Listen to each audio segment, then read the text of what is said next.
जगत के इस भाग में हम देखेंगे जीवों के लक्षण, कैरेक्टर ऑफ लिविंग ऑर्गेनिज्म।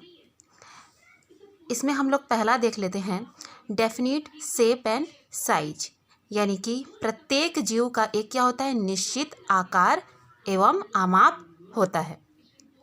यानी कि जो इस पृथ्वी पर पाए जाने वाले जीव होते हैं उन सभी का साइज एक समान नहीं होता, यानी कि इनका जो आकार और आमाप होता है यह भी इनका क्या है, एक विशिष्ट लक्षण है जिनके आधार पर उन्हें पहचाना जाता है। जैसे अति सूक्ष्म जीव होते हैं जिन्हें क्या कहा जाता है, अल्ट्रा माइक्रो ऑर्गेनिजम्स। ठीक है, ये क्या है, अति सूक्ष्म, क्या है, अति सूक्ष्म जीव, जिन्हें क्या सिर्फ माइक्रोस्कोप की सहायता से, ठीक है, ये क्या होते हैं, माइक्रोस्कोपिक जीव होते हैं। इन्हें ऐसे ही नग्न आँखों से देखा नहीं जा सकता, सिर्फ किसकी सहायता से देख सकते हैं, माइक्रोस्कोप की सहायता से ही देख सकते हैं। ठीक है, यानी कि इनका आकार क्या है, इतना छोटा है, इतना अति सूक्ष्म है कि ये हमें बिल्कुल भी खुली आंखों से दिखाई नहीं देखेंगे। तो आप समझ सकते हैं कि इनका आकार कितना छोटा हो सकता है। उसी तरीके से हम लोग क्या देखते हैं, सूक्ष्म जीव देखते हैं, है ना, सूक्ष्म जीव जिन्हें क्या कहा जाता है, माइक्रो ऑर्गेनिज्म। क्या बोला जा रहा है, माइक्रो ऑर्गेनिज्म। चलिए मान लीजिए इनका आकार इस तरीके से है, इन्हें नग्न आँखों से देखा जा सकता है, लेकिन इनका आकार क्या है, अभी भी सूक्ष्म है। उसी तरीके से इनसे जो बड़े साइज के जीव होते हैं उनका जो आकृति है या फिर उनका जो साइज है वो क्या रहता है, इन दोनों की अपेक्षा थोड़ा बड़ा होता है, जिन्हें क्या बोला जाता है, ऑर्गेनिज्म, या फिर इनको बोला जाएगा मैक्रो ऑर्गेनिजम्स, यानी कि वृहत जीव। ठीक है, वृहत यानी कि बड़ा। यहाँ पर माइक्रो मतलब सूक्ष्म, मैक्रो का अर्थ भी क्या होगा, वृहत या फिर बड़ा। ठीक है, तो इन सभी में आपका जो भी जानवर होते हैं, एनिमल्स हैं, जितने भी बड़े जीव हैं, उन सभी को हम लोग क्या है, वृहत जीव की कैटेगरी में रख सकते हैं। तो इन सभी में आप देखेंगे कि इन सभी का क्या है, साइज और शेप क्या रहता है, सभी का अलग अलग है, जो कि उनका एक विशिष्ट लक्षण है जिनके द्वारा उन्हें पहचाना जा सकता है। ये तो था इसका फर्स्ट कैरेक्टर, किसका, सजीवों का। सेकंड में हम लोग देख लेते हैं इनका सेलुलर ऑर्गेनाइजेशन। क्या देखना है, सेलुलर ऑर्गेनाइजेशन, कोशिकीय संगठन। आपको कॉपी में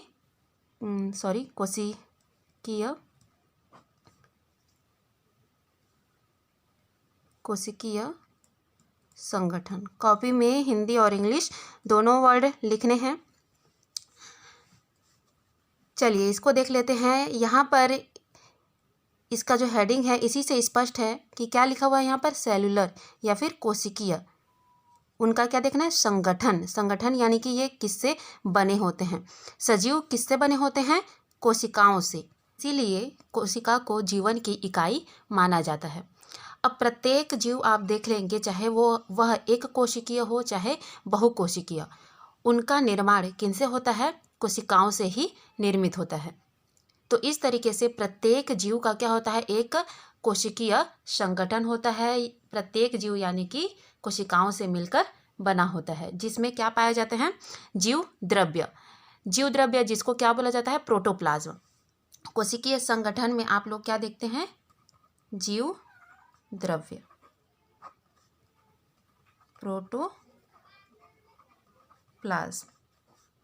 ठीक है, अब देखिए ये जीव द्रव्य आप वर्ड सुने होंगे, कोशिका द्रव्य भी सुने होंगे, कोशिका द्रव्य। ठीक है, कोशिका द्रव्य, केंद्रक सुने होंगे, है ना। अब मान लीजिए ये क्या है, एक कोशिका है। क्या है ये? एक कोशिका है। कोशिका के अंदर क्या पाया जाता है? केंद्रक। क्या पाया जाता है? केंद्रक। और इसी के अंदर में एक तरल पारदर्शी द्रव पाया जाता है जिसको बोला जाता है कोशिका द्रव्य। ठीक है, इतना तो सभी को पता है। क्या है ये? कोशिका है। कोशिका के अंदर में क्या पाया जाता है? केंद्रक। और केंद्रक के चारों ओर एक तरल पारदर्शी पदार्थ भरा रहता है जिसे बोला जाता है कोशिका द्रव्य। अब यहाँ पर हमें ये समझना है कि जीव द्रव्य किसे कहते हैं। ठीक है, तो यहाँ पर जीव द्रव्य किसको बोला जाएगा? जैसे ये क्या है? सिर्फ कोशिका है, कोशिका द्रव्य है और ये केंद्रक है, लेकिन इन दोनों को एक साथ, ठीक है, किसको किसको? कोशिका द्रव्य और केंद्रक को, दोनों को एक साथ क्या बोला जाता है? जीव द्रव्य। क्या बोला जाता है? दोनों को एक साथ जीव द्रव्य। तो कोशिकीय संगठन में एक कोशिका के अंदर यानी कि दोनों भाग को क्या बोला जाता है? जीव द्रव्य। ठीक है, थर्ड इसका जो कैरेक्टर है उसे देख लेते हैं हम लोग। न्यूट्रिशन। क्या देखना है? न्यूट्रिशन यानी कि पोषण। देखिए, अब पोषण जो होते हैं ये अलग अलग टाइप के होते हैं, यानी कि प्रत्येक जीव में पोषण की जो विधि है वह अलग अलग तरीके से होती है।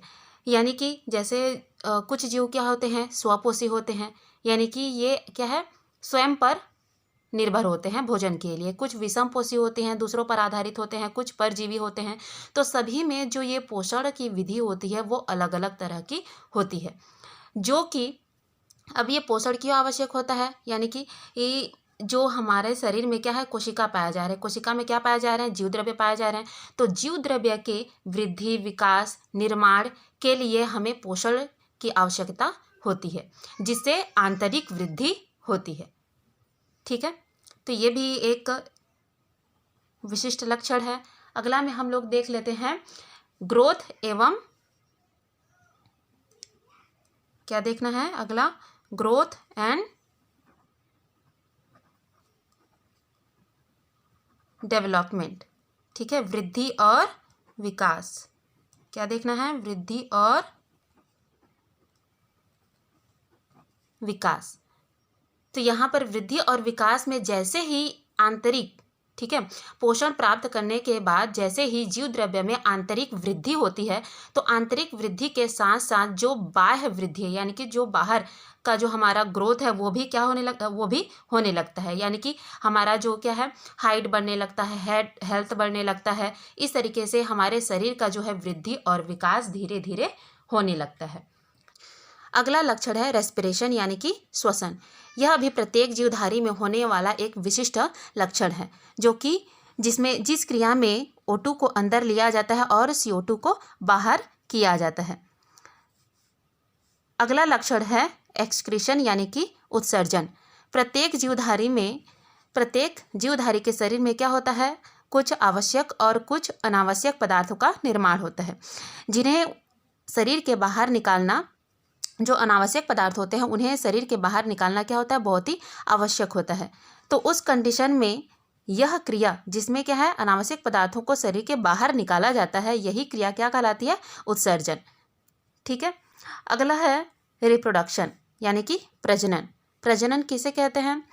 प्रजनन वह विधि होती है जिसमें जीव जो होता है वो अपने समान नए जीवों को उत्पन्न करता है, जिससे उसकी जो जाति है उसकी निरंतरता हमेशा बनी रहे।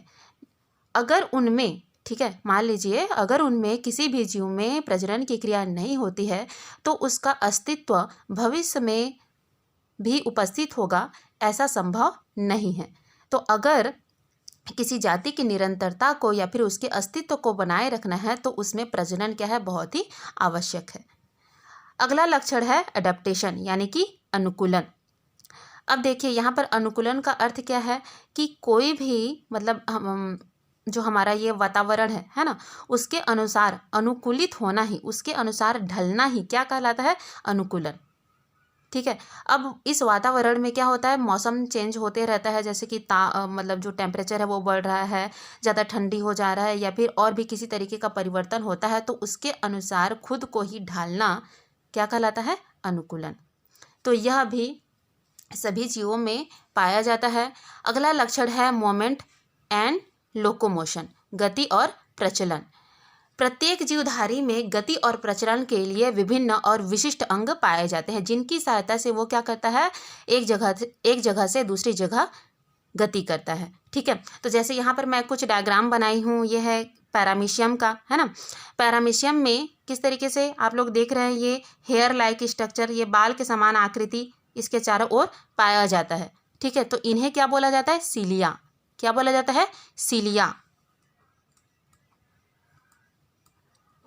ठीक है, सीलिया। तो सीलिया किस में हेल्प करते हैं, ये एक जगह से दूसरी जगह जाने में सहायता करते हैं। उसी तरीके से इस तरीके से एक लंबा रस्सी के समान आकृति दिखाई दे रहा है, तो इसे बोला जाता है कशाभिका।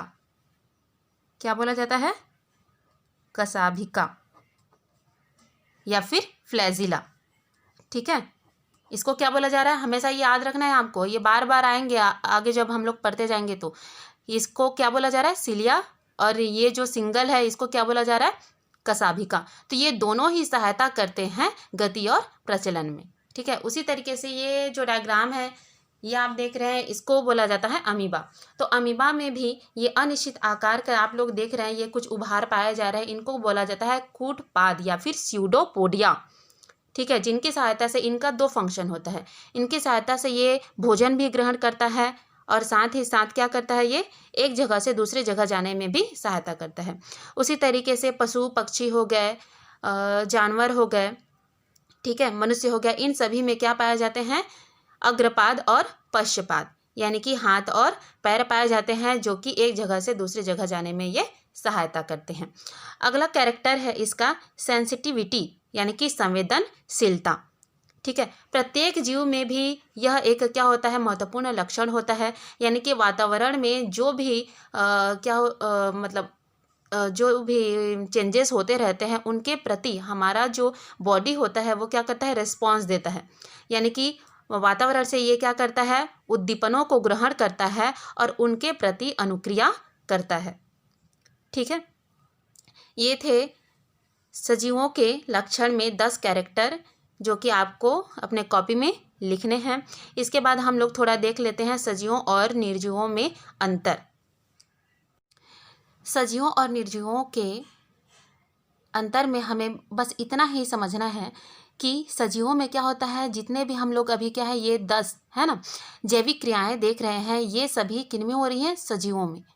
लेकिन अगर अंतर की बात करें तो निर्जीवों में इसका जस्ट क्या होगा, अपोजिट होगा, कि निर्जीवों में किसी भी तरह का जैविक क्रिया नहीं होता है। यानी कि मान लीजिए अगर आपको दोनों में अंतर लिखने के लिए आता है तो एक साइड में आप क्या करेंगे, इनके सजीवों में जितने भी जैविक क्रियाएं होती हैं उनको लिख देंगे, और जस्ट अपोजिट साइड में आपको क्या लिखना है कि निर्जीवों में ये सभी नहीं होती हैं। जैसे क्या है, अडेप्टेशन क्या है, निर्जीवों में नहीं होता है, ना ही प्रजनन होता है, ना ही उत्सर्जन की क्रिया होती है, और ना ही श्वसन की क्रिया होती है। इस तरीके से उनको लिखना है। ठीक है, इसमें ज़्यादा और बताने की ज़रूरत नहीं है, ये इतना में क्लियर है। अगला टॉपिक में हम लोग देखेंगे बायोडाइवर्सिटी, जिसको बोला जाता है जैव विविधता।